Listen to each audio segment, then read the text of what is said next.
Hello again, and thank you for joining me for week 4 of the Growing for Better Health course. This is the horticulture portion of the course, which is meant to accompany Lisa Martin's FNEP and SNAP-Ed nutrition portion of the course. My name is Ariel Whiteley-Knoll, and I am the horticulture agent for K-State Research and Extension in Shawnee County. Before I get started and start sharing my slides, those of you that are Shawnee County residents and hopefully extension users, sorry, that was a fire truck, know that we have an office cat named Cheeseburger. Her tail is just right off screen. So I just want to let you know that as I present, if you hear meowing and you see a cat running through the background, that's just how we operate here. So not to be alarmed. I hope it's not too distracting. She insisted on coming in here. Whenever I'm doing anything that requires, some quiet or anything like that, she likes to be in here. So just wanted to let you know if you see a cat in the background, I am aware that she's there, and I'll pause the recording and kick her out if it gets to be too much. Otherwise, let me start to share my screen. Okay. So today I'm actually going to record week 3 and week 4 on this same recording. I'll just pause so that you can stop the recording partway through, especially if you're watching this with Lisa as we're going through these slides. But first, we're going to talk about vegetable crops. That's going to be the week 3 portion of today's class. And I used, if you are taking this as part of the habitat version, some of you may just be watching this on YouTube, but if you're taking the actual course through Habitat for Humanity, I used the surveys that you all filled out about what crops you wanted to grow to develop this part. So I picked the top crops that you all were interested in, and that's the vegetable crops that I selected.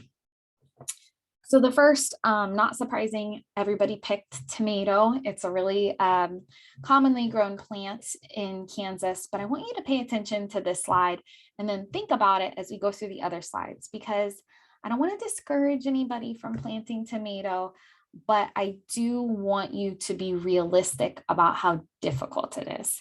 And if you're just starting out gardening, if you haven't done a lot of gardening, I really wouldn't recommend that you start with tomato.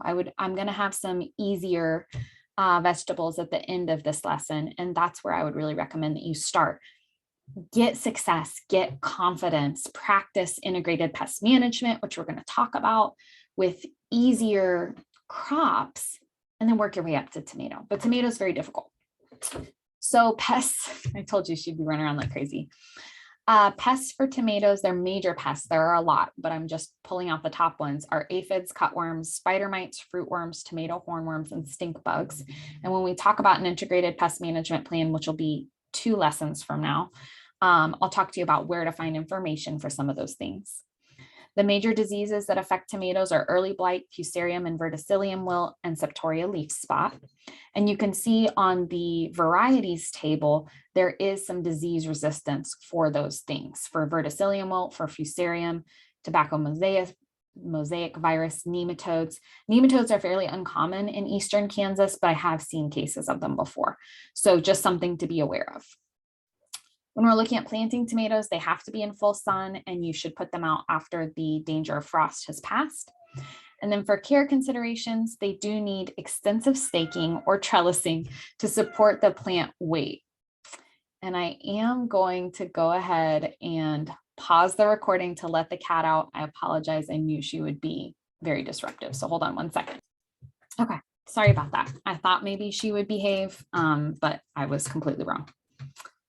Okay. So planting full sun after that danger of frost has passed, which if we're thinking back to our previous lessons, we're looking at the Kansas mesonet for those temperatures. Usually it's very, very end of April, early May for this part of the state when the danger of frost has passed. Staking and trellising is really important for tomatoes. You are going to have some kind of staking or trellising system. And tomato cages, to me, honestly, are a little bit funny. They're not really robust enough for most tomatoes. I've seen people use fence posts and wire to use maybe a chain link fence and to somehow prop them up against that. But staking for most tomato plants is a pretty intensive process and a really important process to keep that fruit up off the ground and where you can harvest it. And then on harvest, you really want to harvest it as soon as the fruit starts to turn red or yellow in cases of a yellow fruit variety. If you wait until the whole tomato is bright red, there's going to be a good chance that a squirrel is going to come along and take a bite, maybe a raccoon, other insects, that there are going to be other problems with it. But as soon as you start to see a little bit of a blush or red color on your tomato, that tomato has already stopped receiving nutrients from the plant. It's already cut itself off. And so you're not sacrificing any flavor or any kind of quality by harvesting at that point. You can harvest it, set it on your kitchen counter for a couple of days, and it'll turn really bright red, but it will do so in a protected environment. The same thing that tells us visually, ooh, look, a red tomato, that's delicious, I want to eat it.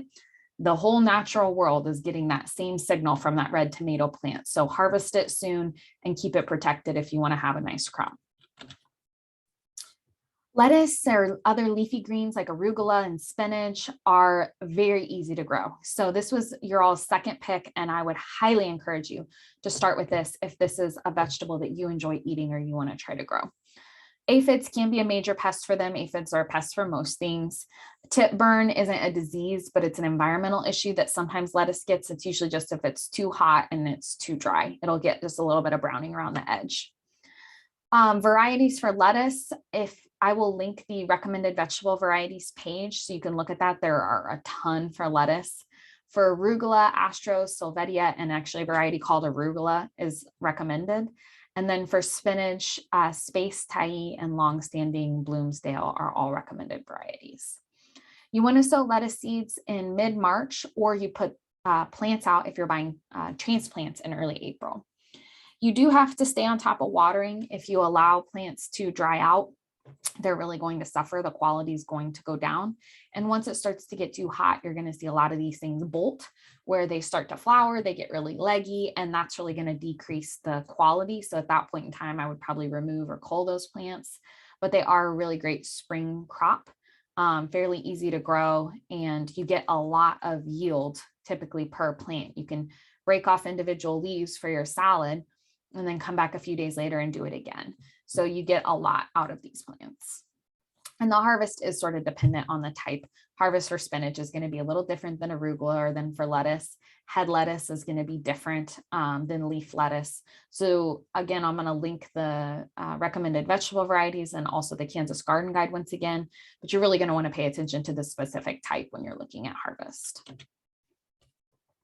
So then potato was the next one that you all suggested. And I would say potato is a moderately difficult crop. They do have the Colorado potato beetles and leafhoppers as a pest. Early blight and scab are both fairly common diseases. There are a lot of varieties. They're listed here on the table, depending on what type. If you want a red, white, or russet potato, you have a lot to choose from. Most people are pretty familiar that you're going to plant your seed potatoes around mid-March. You don't want to plant potatoes that you got from the store. You really want to purchase seed potatoes. They grow better. Sometimes potatoes in the store are actually treated not to sprout, which can affect the timing. But when you get your seed potato, you want to cut it into 6 sections, and 6 kind of seems like a really specific number. But if you look at every potato, if you cut it into 6, you're almost guaranteed to have an eye, which is the growing point on each of those 6 sections, as long as they're evenly cut. You want to leave them in a not sunny, but dry, room temperature place for 3 to 4 days until that fresh cut part starts to develop kind of a skin. And then you can plant them right around mid-March to St. Patrick's Day is a good time for this part of the state. And then for care, you really want to encourage large yields and prevent sunburn. If potatoes are exposed to the sun, they can actually develop toxin that people shouldn't eat. So to plant potatoes, you want to plant the seeds and cover them in soil. As the shoot starts to come out, you want to continuously add soil so that, and a lot of people choose to do this in like a bucket or a raised bed, so that by the time you're towards the end of the growing season, where your potato piece started is at the bottom of a lot of soil. And you can do this in the ground as well. And our potato publication goes into more detail on that. You want to start digging your potatoes when the vines are about half dead. So they'll start to turn brown towards the end of the season, and that's your indication. You take off all the vines, you dig out the tubers. Be really careful if you're using a tool that you're not, putting your shovel halfway through potatoes. So trying to use a pitchfork or something else to get underneath so you can pull out the potatoes. And that's another reason why a bucket or another container can be helpful, because you can dump it. And so you don't have to risk that you're cutting into it with a tool. You can actually dump it and sift through it with your hands. Sweet corn is another popular one that I would say is actually somewhat easy to grow. The only issue with sweet corn is you have to have a lot of plants. Each plant is only going to produce a little bit of fruit. So you would need more plants to get kind of a big yield on this. Otherwise, it isn't too bad to grow. Corn earworm is a pretty serious pest. You typically see quite a bit of that in sweet corn. And then there is some disease presence. Probably smut would be the most popular disease, which actually you can eat the smut part if you get it at a certain time. I know that might seem a little bit off-putting, but technically it is edible. There are a lot of varieties, again, depending on the type. So those are listed over on the table. If you want bicolor or white or yellow, there are wonderful varieties available. And the earliest that you should plant is a week before the average frost date. So that mid-April to early May for this part of the state is usually the best time. They are wind pollinated, so it's really important if you have corn plants that you have multiple and that you have them close together. Now that doesn't mean that you have to have a patch of just corn, but if you have a bed, maybe they're in the middle of the bed or they're on one side of the bed with some other plants. That way that wind can pollinate between the plants. And then you should harvest your sweet corn when the kernel juice appears milky when you puncture it with your thumb, not clear, but sort of milky. When the silks start to dry, and those are the tassels that come out of the top, and they get kind of that dark brown look, start to feel the ends of those ears for fullness, and that can be an indication of maturity as well. Carrots was the next crop that you all had selected. I put carrot weevil as a major pest, but I would say that's not overly common, and there really aren't very many diseases that are very common or very serious for carrots. There are some wonderful varieties, and they come in a lot of different colors and shapes and sizes. So definitely carrots would be a crop that are easier to grow, that you can have a lot of fun with. You can have 4 or 5 different varieties of carrots and have them show up in a dish or on your table, all as different shapes and colors and sizes. So that could be a lot of fun. I included this picture because I think people see the grocery stores and the carrots in grocery stores, and think that you're just going to pull out this, Bugs Bunny sized beautiful carrot. And most of the time for our home garden, it's going to look a little bit more like what's pictured. That isn't to say that you can't get big carrots. This is probably actually due to not thinning them. So when you plant carrots, you plant them sort of thick. And then when they start to come up, you do need to thin them to allow that taproot to get bigger, but they also need a lot of water. And so if you're not watering them regularly, if you don't thin them enough, you are going to get smaller carrots, but they're just as delicious to eat. You do want to get those carrots in the ground mid to late April before that last freeze. And you have to be really careful of weed competition. You want to make sure that you're not watering too much or too hard, I should say, without any kind of mulch or barrier, because that can create sort of a crust on the surface that's hard for carrots to grow in. And then making sure that there are not weeds that are going to compete. The carrots really need to be the only plant in the area so they can grow nice and big. And then when you're ready to harvest, you can just dig or pull the roots up when they're the size that you want. And so you might just pull one, see that it's a little small. You'll just have to eat that. You can't really put it back, but then you can keep sort of testing that to get a feel for how big the carrots are in your bed. And then broccoli was your next choice, but I went ahead and added in cauliflower. They don't have the same requirements, but they're similar. They have similar pests, similar care requirements. So I went ahead and grouped those together. Major pests are cabbage worm, aphids, and imported cabbage worm. They really don't have very many major diseases. It's kind of a short time span for this crop. For broccoli, Diplomat, Green Comet, Gypsy, Imperial, Marathon, Pac-Man, Premium, Crop are all recommended varieties. And for cauliflower, Graffiti, Fremont, South Blanche, Snowball, and Snow Crown are recommended. You're going to set those plants out in the garden late March to early April, and that's going to be before the danger of frost. They can take a little bit of a frost. And then you really want to make sure that you're harvesting at appropriate time. This picture is a nice head of broccoli. I would harvest this. This is a really good time to do it. When it starts to get too hot, this is actually the flower that we're eating. It's going to shoot up, it's going to turn yellow, it's going to become spindly, and that's going to lose a lot of the good flavor. So broccoli and cauliflower are ones that you are going to want to be in that garden monitoring them at least once a day, if not a couple times a day, to make sure that you don't start to get that shooting off, that finishing of the flower that's going to affect the taste. And then when you harvest, just to harvest that head before it starts to open, before you start to see any yellow. With cauliflower, you may get some burning actually on it because it is white. And so one thing you can do is actually take the leaves, and the cauliflower and broccoli form similarly. So you can, I'm talking about cauliflower, but you can envision it with this broccoli plant. Take the leaves and pull them up over the head of cauliflower and rubber band them. You'll still need to get in there and check regularly, but that can help to shade the plant a little bit so that you don't get some of that browning or burning. And then to finish off the vegetables, I just want to point out some easy to grow. So I think tomatoes are at the far end of the spectrum. They're quite difficult, but most of our herbs are extremely easy. Basil, chives, lavender, rosemary, thyme, oregano, they can all be really easy to grow. You can keep them inside in pots. You can have them outside in containers, outside in your flower bed even. I have some of my herbs mixed in with my flowers because they can be really beautiful and fragrant. So they can be a wonderful addition. And what I love about herbs is you're sort of continuously harvesting throughout the year.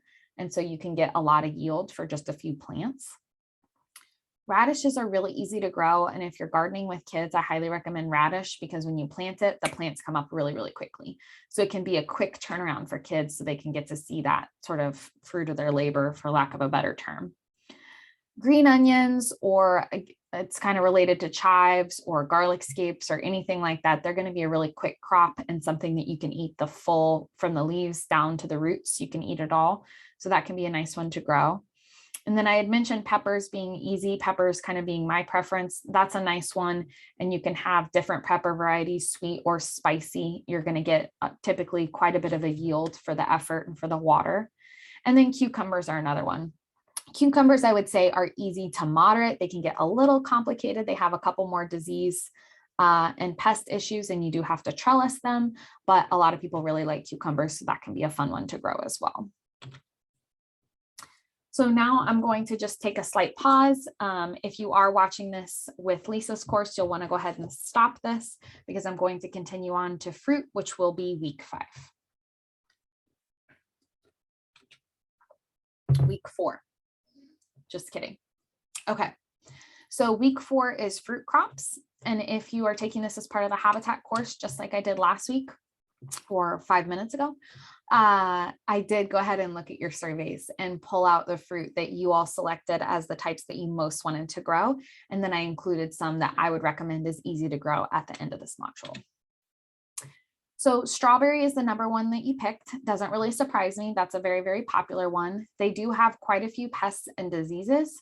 I would consider strawberries fairly difficult to grow just because of that. They have a lot of pests. They have a lot of diseases.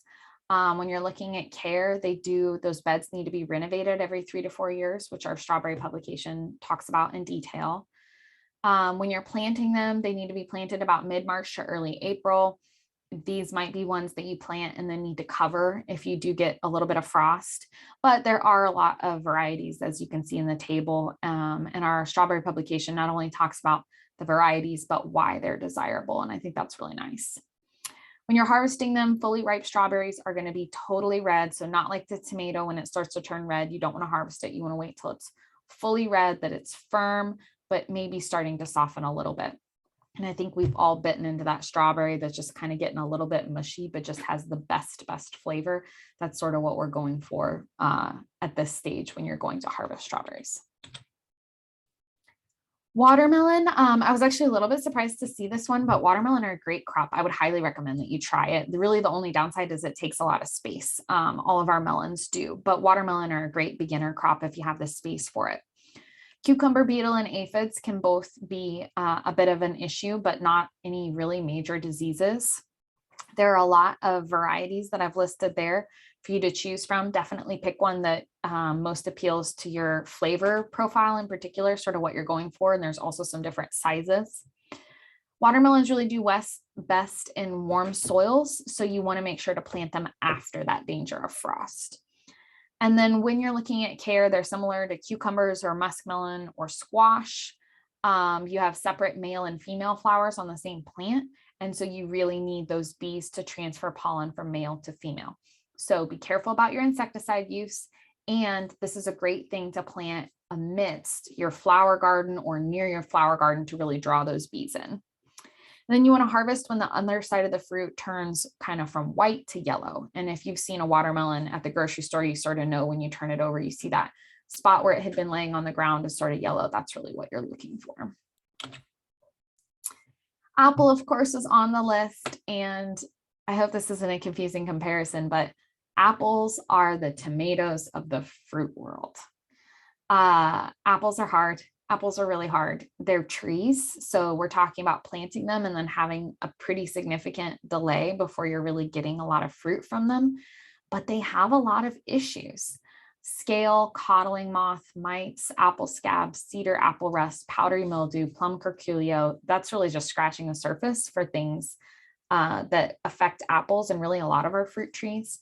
We have entire spray guides just for apples. You're almost on a year-round spray schedule when you have those things. So it can be a pretty labor-intensive crop. You want to plant the trees either in the spring or the fall. They're dwarf varieties. You're going to expect to have about 15 to 20 years out of them, with standard types for 30 to 40. So potentially, you know, a long life for the tree, but definitely a lot of work to get a nice crop. You want to make sure that you're planting your trees close together so they can have good cross-pollination, and pay careful attention on all of our fruit trees. Make sure that you're pruning carefully, that you're pruning appropriately, and I can include some publications on that as well. And then the harvest is pretty dependent on the flavor and aroma of that specific variety, but usually the undercolor, which is sort of under the spots or under that surface, changes to a light green or more of a creamy color. And you'll be able to see that when you actually have the fruit in front of you. And then peach. Peach is also a little bit difficult, maybe slightly less so than apple, but still kind of a hard one to do. Again, it's a tree, so you're going to be planting it and then waiting quite a long time before you get a harvest. Green June beetle are a pretty major pest in the summertime. They're going to munch on a lot of that fruit. Bacterial spot and brown rot are both diseases that affect peaches, but honestly, there's quite a few more that do affect peaches pretty regularly. There are some nice varieties available, especially for really great flavor. I will say there's nothing better than a fresh peach. It can just be kind of a difficult thing if you're just starting out to begin to grow. They are extremely sensitive to cold. So you will have entire years where your peach trees begin to bud out and you get a frost. And because the flowers are damaged, you don't get fruit that year. And so that can be pretty discouraging as well. And then just like with the apple, you're really just looking for that taste characteristic, but they will have sort of a background color again that changes to a lighter green or cream. And that's how you can determine that it's ready to be harvested. And then pear is another tree variety. Not a lot of pests. You do get pear rust every year and quite a bit of fire blight as well. Those are both pretty major diseases. Just like with apple, there are dwarf and standard types available. And you really need to be very careful with pruning to make sure that you have a good balance of fruit on the tree. You may have to do a little bit of thinning to make sure that your branches aren't getting overloaded. And then on the pears, you're going to be, again, looking for a nice fruit aroma. And then the small spots, the linesols that are on the fruit, are going to change from white to brown. And that's an indication that the pears are ready to be harvested. And then raspberry. Raspberry is actually a little bit of an easier one. There are really not, let me move my screen out of the way so you can see this table. Not a lot of major pests or diseases. The varieties are listed here, whether you want red, black, purple, or yellow raspberries, you've got some options there. You want to plant raspberry plants about 2 to 3 inches deeper than they were in their nursery container. And then you can sort of see where they were planted and just put them a little bit deeper. Spread those roots out in the hole, push the soil down around them, and then add quite a bit of water at that time of planting just to get them going. They probably will need a little bit of winter protection, and then just stay on top of pruning. You do not want any of your brambles, your raspberries or blackberries or any of those to get out of hand when it comes to pruning. So make sure that you stay on top of removing dead wood and pruning them to fit in the space you have. And then ripe raspberries are going to be fully red or purple or black or yellow, depending on the variety, but you should not have to pull them off the plant. You should be able to touch the raspberry and just slightly pull back and it'll come right off the plant. And that's an indication that it's ready to be harvested. So then some easy to grow fruit. Most of these are native. Actually, I think they're all native to Kansas. That's part of what makes them easy to grow. They still have their little, particularities. I don't know what I'm trying to say there. But they can be a little bit easier. So serviceberry comes in tree or shrub form. Birds really love that fruit, so you are going to have some competition there, but typically very easy to grow. Nice ornamental tree if you want to grow it for those purposes. Pawpaw is an understory tree, and that fruit is sort of a custardy, banana-y flavor. It does have a really short shelf life. Mulberries, I think we're all pretty familiar with. We see them, usually the evidence of birds eating them on our cars. You want to make sure that you are eating mulberry and not another berry that potentially isn't edible. So just pay close attention to that. Purchase a plant would probably be preferable to going out and finding one if you're not entirely confident on your identification. Gooseberries can be pretty tart. The Nanking cherries and jujube both kind of have their own unique profile, but both of those along with the gooseberry are pretty popular in like jams and jellies and things like that. And then persimmons, you do have to wait for, usually it's a first frost to harvest persimmons. If you harvest them too early and you try to eat it, you'll never make that mistake again. They're extremely sour, but when they are ready to be harvested, they're great in breads, jams, jellies. They have a really nice sort of mild flavor. That is the end of this lesson. I will go ahead and move on in the next recording to the integrated pest management plan. Thank you all so much for joining me on, I believe I was on week 3 and 4 of the Growing for Better Health course. Once again, my name is Ariel Whiteley-Knoll, and I'm the horticulture agent for Key State Research and Extension in Shawnee County.